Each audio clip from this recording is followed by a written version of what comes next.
Alright, this is the game that we decided to make called Piano Tiles. Very similar to the piano tiles you might find on your phone, in which tiles just start to fall from the top of the screen and you've got to click them before they before they go off of the screen. So I'll just show you the functionality real quick. So as you can see, I'm clicking on these, and eventually they will get faster as well if I'm good enough to actually get there. So hopefully I can show you that. Oh, see, they just got faster. And they'll continue to get faster until they reach a certain point at which the Zybo can't really handle much more speed, and then at that point we cap the speed out.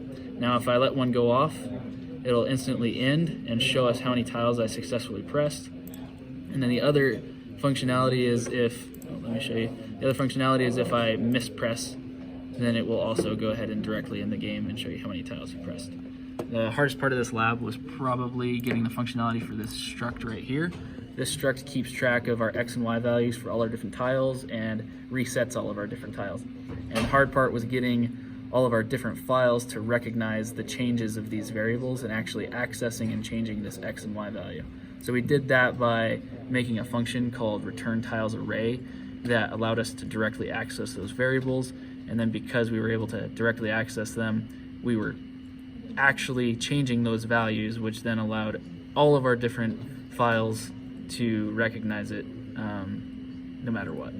And after we got that done, everything with that was pretty much smooth sailing. Anything? Yeah, another hard thing was making it random. If we go back to piano display, there is this Boolean is falling. We would choose which tiles to fall depending on the is falling. If is falling is true, that means it's already falling, we don't have to choose it.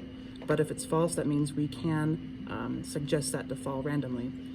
But what we did before was that we had all 4 blocks falling basically at the same time, so it would always start at the same sequence and just continue with that same sequence.